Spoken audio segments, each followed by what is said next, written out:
دينا كوستا أول هذا محمد إلك جي آر وحنا محمد إلك جي آر ونبرك كوبي طبنادا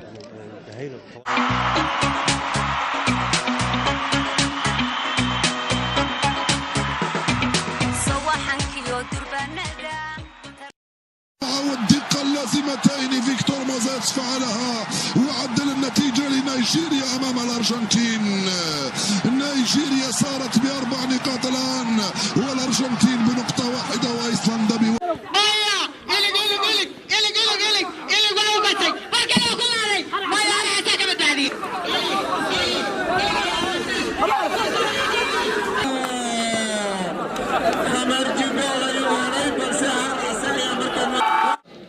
عيارته والله مين لبا جول كلات إليك أيها باسناي إليك أسيس إليك وقفني سدحات لا بركشنا جول ونجر باي باي باي باي باي باي باي باي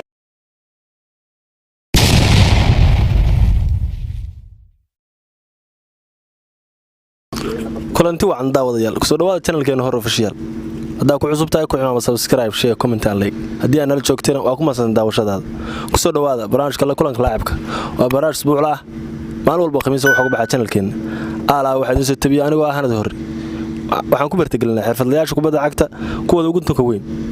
Puntland khaasatan gobolka Bari haddaba yaa maanta marti nooga ah tanka kooxda FC Bari Maxamed Aadan Xasan Iligasis ayaa marti nooga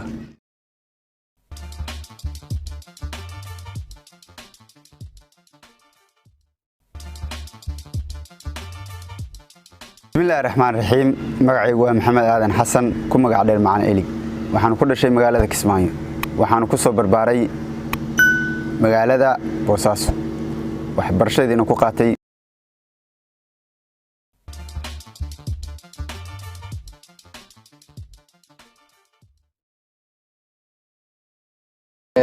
kubadda cagta waxaan bilaabay yaraanteedii run ahaantiina waa habigayga inaan kubadda cagta ciyaaro waa balwadeyda aad baan u jeclahay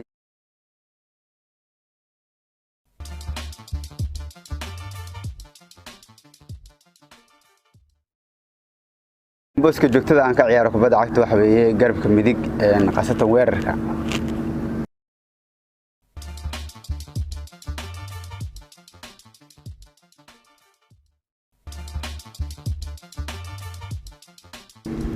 kulankii ugu horeeyay official aanu safto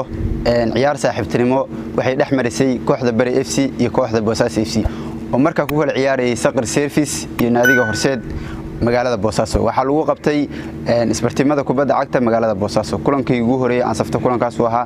waxaan ciyaarnay 2013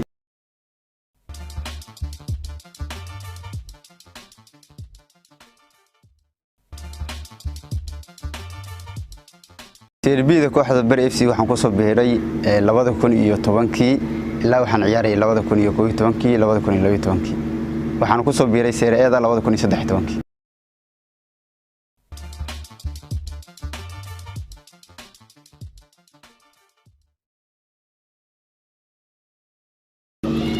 koobkii gobolada Puntland waxa la qabtay 2014 gobolkii ugu horeeyay aan u safto wuxuu ahaa gobolka Highland waxaanu matalinay xulka kubadda cagta gobolka Highland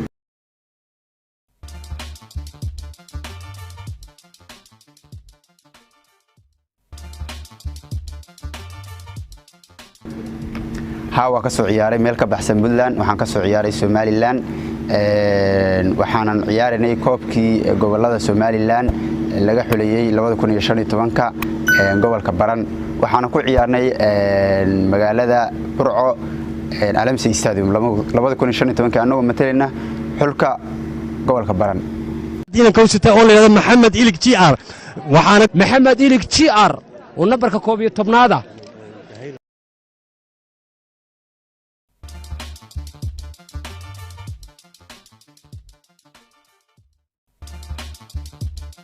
horyaalka kubadda cagta Puntland naadiyaal badan oo sare ee marka ka soo qayb galay ma jirin wallahi naadi marka loo saadaalin karo oo la dhihi karay naadigaas qaaday ma jirin laakiin naadi walba awoodoodii ugu dambeysay wax la yimaadeen bandhigi marka la qabanayay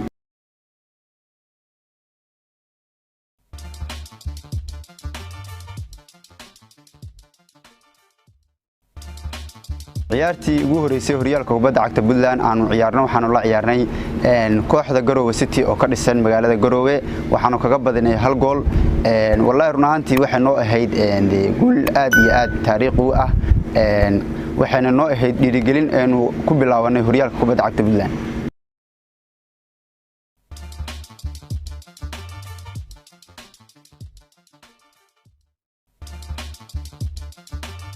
naadiga noogu adkaa intaanu horyaalka kubadda cagta Puntland ciyaarinay wuxuu ahaa naadiga Homboboro aanu kula ciyaarnay garoonka Cawaale Stadium ee gobolka Mudug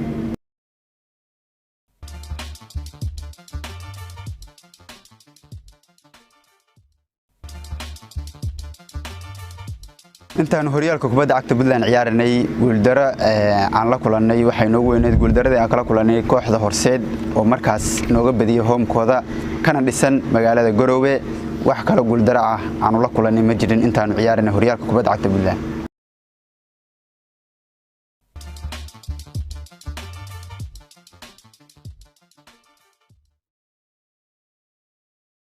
noogu weyneed ama noogu farxadda badneed aanu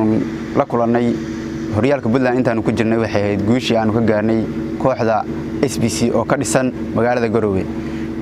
run ahaantii waxay ahayd ciyaartii ugu dambeysay aanu la ciyaarno horyaalka kubadda cagta Puntland waxayna ku dhamaatay ciyaartaas 5-1 waxaanu kaga guuleysanay naadiga SBC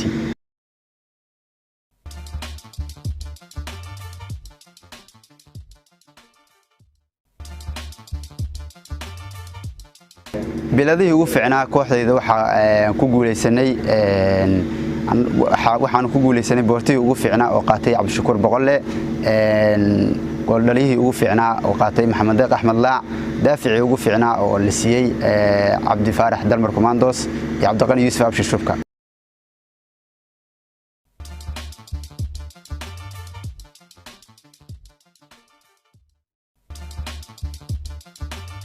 kubadda cagta intaan ciyaarayay waxaan ku guuleystay koobab fara badan waxaan kula guuleystay naadiyaal aad u fara badan haddii aan 1 iyo 2 ilaa 3 aan ka xuso waxa kamid ah naadiga BSQ ka dhisan xaafadda Buushaqodax aan kula guuleystay koobkii 2012 lagu qabtay garoonka San Siro SWL waxaan kula guuleystay koobkii lagu qabtay degmada Carmo ee Seereeda ahaa annagoo xulka SWL matalayna waxaan ahaa 2013 koobkii kale aan kula guuleystay kooxda Boosaaso FC oo ahaa koob u furay Muusawad oo koobkaas oo ah koob 7 boorta ah aan kula guuleystay kooxda Boosaaso FC waxaan kaloo koob kula guuleystay kooxdayda Bari FC oo ah koobkii 9 boortaha aan ku ciyaarinay garoonka San Siro aan ku qaadnay MBT run ahaantii waa koob inooga dhignaa koob taariikhi ah waxaan kaloo koob kula guuleystay koobkii xaafadaha 16 kooxood ee xaafadaha ee degmada Boosaaso aan kula guuleystay isla kooxdayda Bari FC anagoo ku ciyaarina xaafadda Wadajir koobkii kale oo taariikhiga ahaa oo aan ku guuleysanay koox ahaan iyo shakhsi ahaan waxaan ku guuleysanay horyaalkii Puntland kooxdayda Bari FC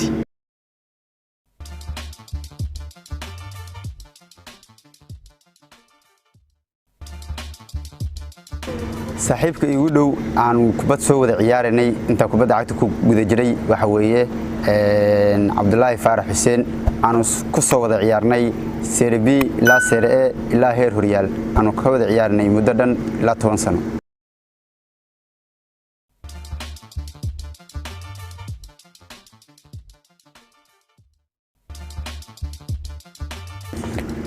kubadda cagta intaan ciyaarayay xilligii igu fiicneed ama igu wanaagsaneed waxay ahayd xilligan ciyaarayay horyaalka kubadda cagta Puntland aan ku guuleysanay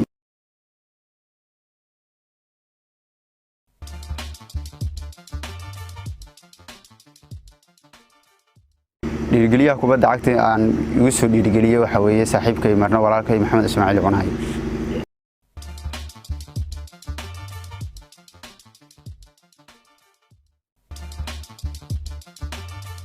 gooshii ugu quruxda badneed intaan kubadda cagta ciyaaray aan dhalay waxay ahayd gooshii Bilisoonki aan ka dhaliyay kooxda Kamsafarow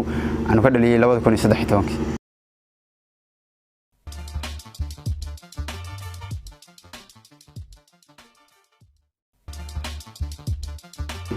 ciyaaryahanka kubadda cagta dhanka Soomaaliya aan ku daydo waxa weeye ciyaaryahanka ka ciyaara horyaalka kubadda cagta Soomaaliya Jibriil Xasan Fariid.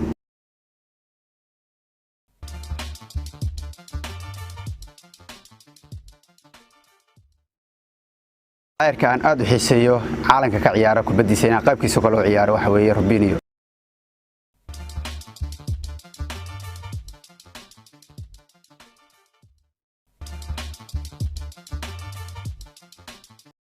macallinkii ugu fiicnaa inta kubadda cagta ciyaar aan ka soo ciyaaro waxa weeye Maxamed Ismaaciil Cunaaye.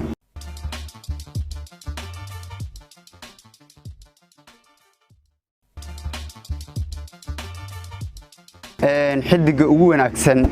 gobolka Bari ee hadda kubadda ciyaara hadii la yiraahdo soo xul waxaan siin lahaa laacibka kooxda Bari FC Cabdiqani Yuusuf Abshir Cabdiqani Shubka.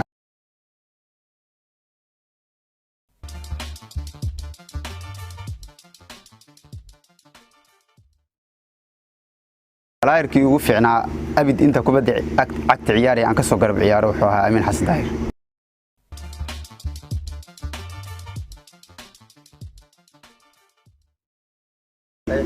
magaalada aan jeclahay dalkayga hooyo inaan u dalxiis tago waxaan jeclaan lahaa caasimadda dalka Muqdisho.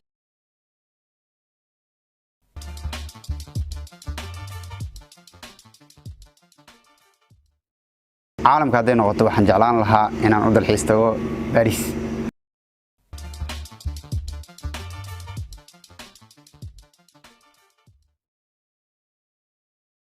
cuntada waxaan jeclahay bariis cad iyo hilib.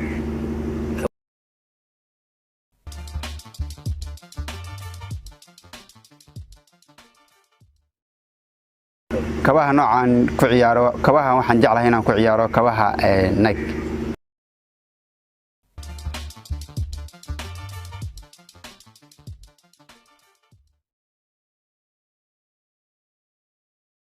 waxaan u soo jeedin lahaa baxda sportska dhamaan inta kubadda ciyaarta inaana salaada laga tagin. qofka muslimka ah wuxuu Ilaahay ugu dhawaan karaa waa salaada qaasatan marka salaada tukanaysid wax badan xaq Ilaahay lagaga caawinaya insha Allah. waxaan u rajaynayaa dhalinyarada dhamaantood inay salaada tukadaan.